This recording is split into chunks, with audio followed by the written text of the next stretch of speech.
As a free lancer ایک basic سوال ہمیشہ سب پوچھتے ہیں پہلی ملاقات میں ہی، سر فری لانسر بننا چاہتا ہوں، پہلا پروجیکٹ کیسے ون کروں گا؟ اچھا، بات تو صحیح ہے، لیجٹ ہے، ٹھیک بات کی اگلے نے کہ جناب پہلا پروجیکٹ کیسے ون کرے گا؟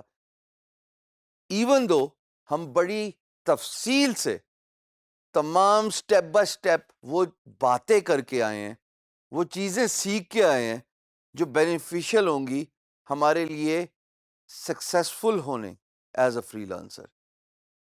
میں آپ میں سے بہت سارے الحمدللہ سٹارٹ بھی ہو چکے ہیں، الحمدللہ کمانا بھی شروع کر گئے ہیں۔ وین دیر از اے ول دیر از اے وے، لیکن وہ کیا سیکرٹ ساس ہے، وہ کیا سیکرٹ فارمولا ہے؟ اگر آپ مجھ سے پوچھیں some one who has done it for more than one decade، ایک دہائی سے زیادہ میں نے فری لانسنگ کی اور سکسیسفل فری لانسنگ کی ہے، تو وہ امیزنگ فارمولا، وہ سیکرٹ ساس، وہ سیکرٹ ریسیپی کیا ہے کہ جن کو آپ اپنے ٹیبل پہ پرنٹ کر کے، پیسٹ کر کے، چپکا کے، گود کے ساتھ، فیویکول کے ساتھ، ایلفی کے ساتھ، جس کے ساتھ بھی کرنا ہے کر کے ہر روز دیکھیں گے؟ وہ 8 پوائنٹس میں آپ کے سامنے رکھ رہا ہوں۔ ہم یہ باتیں پہلے بھی کر چکے ہیں، لیکن اب ان کو سمرائز کر رہا ہوں، کیونکہ پہلا پروجیکٹ آپ تبھی جیتتے ہو جب یہ ساری چیزیں ایٹ پلیس ہوتی ہیں، یعنی کہ ان کا خیال رکھا جاتا ہے۔ اگر آپ میرے پیچھے دیکھیں، جیسے میں آپ کو یہ دکھا رہا ہوں، یہ 8 پوائنٹس ہے۔ سب سے پہلا پروجیکٹ سلیکشن۔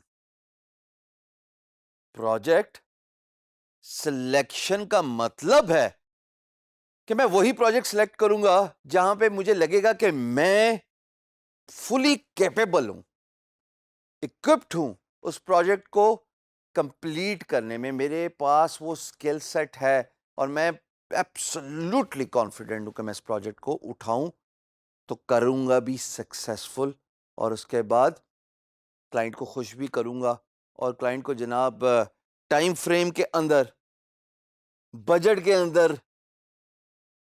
رہتے ہوئے پروجیکٹ کمپلیٹ کروں گا۔ سو پروجیکٹ کی سلیکشن، ریمبر دوز ٹیبس جو میں نے ٹیبس کھول کے، that is the first and the most important thing. دوسری بات، فوکس آن کلائنٹ ریکوائرمنٹ۔ سوال چنا، جواب گندم، یا الٹا کر لو، مقصد تو یہی ہے نا کہ کام غلط ہو گیا۔ کلائنٹ کی ریکوائرمنٹ اور آپ کی خواہش میں فرق ہونا چاہیے، کیونکہ کلائنٹ نے پروجیکٹ رکھا ہے، کلائنٹ چاہتا ہے کہ اس پرٹیکولر ریکوائرمنٹ کے اگینسٹ اس کو پروپوزل دیا جائے، اس پرٹیکولر ریکوائرمنٹ کے اگینسٹ اس کو سجیشن دی جائے کہ کیا اچھا ہے، کیسے ہونا چاہیے، کیا بجٹ ہے، کیا ٹیکنالوجی یوز ہونی چاہیے، کیا ٹائم فریم ہے۔ جب آپ کوشش کرتے ہیں اپنا پورٹ فولیو سیل کرنے کی، وہ گڑبڑ ہو جاتی ہے۔ Always focus on client requirement. اپنا پروپوزل جب آپ بھیجیں گے بیڈ میں، کسٹمائز کریں کلائنٹ کی ریکوائرمنٹ کے لیے، اپنا پورٹ فولیو نہ بیچیں کہ میں نے یہ کام کیا۔ آپ کو یاد ہوگا کہ میں نے آپ کو جیسے بتایا کہ آپ انڈسٹری اور ایکسپیرینس دونوں کی بات کرتے ہو۔ اب کلائنٹ کا پروجیکٹ دیکھ کے آپ کو اندازہ ہو جاتا ہے، نہیں ہے تو ہونا شروع ہو جائے گا، کہ جناب اس کا تعلق کس انڈسٹری سے ہے اور یہ کس طرح کا کام چاہتا ہے۔ جب آپ کو اس کی انڈسٹری کا اندازہ ہو جائے گا تو آپ کو یہ بھی اندازہ ہو جائے گا کہ جناب اس کے لیے کیا کسٹمائزڈ اپروچ اپنانی چاہیے کہ کلائنٹ کو لگے کہ آپ کا رسپانس کلائنٹ کے لیے ہی ہے، یہ نہ لگے کہ پروجیکٹ کچھ اور تھا اور آپ اپنا پورٹ فولیو سیل کریں اور آپ بسائیں بائیں شائیں ماریں۔ یہ جناب دوسری بات بہت امپورٹنٹ ہے، ریڈ پروجیکٹ بریف ٹوائس۔ ایک دفعہ نہیں میں نے بولا، ریڈ پروجیکٹ بریف ٹوائس، یہ تیسرا پارٹ ہے۔ ریڈ پروجیکٹ بریف ٹوائس کا مطلب ہے کہ جب پروجیکٹ پوسٹ ہوا ہے اس کو ایک دفعہ اینالائز کریں۔ جب میں نے آپ کو ریئل ٹائم بیڈنگ کر کے دکھایا ہے، سکھایا ہے، اس میں آپ غور کریں، میں پروجیکٹ کی جو بریف ہے اس پہ سب سے زیادہ ٹائم لگاتا ہوں۔ وہی تو سب کچھ ہے جو کلائنٹ بتا چکا اور جو کلائنٹ بتا نہ سکا، آپ نے ایز اے بزنس ڈیولپر اس کو سینس کرنا ہے. انگریزی کی ایک سیئنگ ہے read between the lines. Read between the lines کا مطلب ہے کہ وہ انکہی باتیں جو بولی نہیں گئیں ان کو سمجھنا ہے.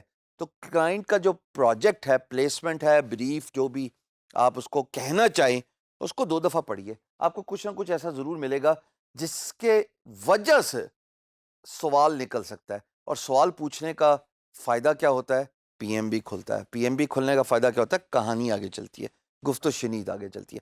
چوتھی بات جناب، اور یہ بڑی امیزنگ بات ہے، ڈونٹ کمپرومائز آن پرائس. آپ کو اپنی اگر ویلیو کا پتہ ہے تو آپ پرائس پہ کمپرومائز نہ کرو. کنفلکٹ ہے نا؟ میں نے تو بولا تھا کہ اگر آپ کو جواب نہیں آ رہا تو تھوڑی پرائس پہ کمپرومائز کر لو بھائی، آدھی پرائس دے دو. 500 کا کام ہے 250 پہ کر لو، 200 کا کام ہے 100 پہ کر لو، 100 کا کام ہے 50 پہ کر لو. میں نے بالکل بولا تھا اور میں ابھی بھی اس بات پہ قائم ہوں کہ میں نے یہ بات کی تھی. بٹ وہ بات میں نے تب کی تھی دوستو جب nothing is working out for you. You have tried it every now and then. You have been trying it over a long period of time and it has not worked for you. پھر کوئی حرج نہیں ہے کہ price کو تھوڑا کم کر لیا جائے. At the same time gain بھی تو ہے نا، پورٹ فولیو کما رہے ہیں، کلائنٹ کا انٹرسٹ ون کر رہے ہیں، اور این ممکن ہے کہ اگر آپ کا کلائنٹ آپ کے کام سے خوش ہے تو آپ کو دوبارہ کام بھی دے دے. بٹ جو سیکرٹ ساس ہے، جو سیکرٹ فارمولا، 8 نکاتی secret formula to win a project, to win your very first project, یہ دیکھیے گا کہ اگر آپ کی ویلیو پروپوزیشن ہے، آپ کی ورتھ ہے، تو آپ پرائس پہ کمپرومائز نہ کریں. یہ نہ سمجھے کہ پہلا پروجیکٹ ہے تو میں $10 میں کام کروں گا. اتنا گرنے کی ضرورت نہیں ہے. اپنا ویلیو پروپوزیشن کا پاس رکھیے، اپنی سیلف اسٹیم کا خیال رکھیے، مارکیٹ کی پرائس اور ورتھ کا خیال رکھیے. موسٹ امپورٹنٹلی ٹائم از منی، اپنے وقت کا خیال رکھیے. پھر جناب 5ویں بات، کسٹمائز پروپوزل. میری جتنی بھی ٹیچنگز ہیں اب تک اس پہ میں نے کینڈ رسپانس پہ بالکل بھی ایمفسس نہیں دیا. اگر آپ کا پروپوزل کسٹمائزڈ ہوگا، کلائنٹ کی ریکوائرمنٹ کے مطابق ہوگا، تو کافی چانسز ہیں انشاءاللہ کہ امپلائر آپ سے بات کرے گا، گفت و شنید کا آغاز کرے گا. Red twice. چھٹی بات، ریڈ ٹوائس. کس کو ریڈ ٹوائس؟ بیڈ لکھ دی. ارے بیڈ لکھنے کے بعد غور کیا تھا جب میں ریئل ٹائم ایگزامپلس کر رہا تھا، میں اس کو بار بار پڑھتا ہوں، اس پہ اسپیل مسٹیکس نکالتا ہوں، اور پھر پڑھنے کے بعد آپ کو آل آف اے سڈن آمد آتی ہے کہ یار اس پہ یہ امپروومنٹ کر لیتے ہیں، یہ سلیکشن آف ورڈ بہتر رہے گا rather than this particular word جو میں نے پہلی دفعہ ٹائپ کر دیا.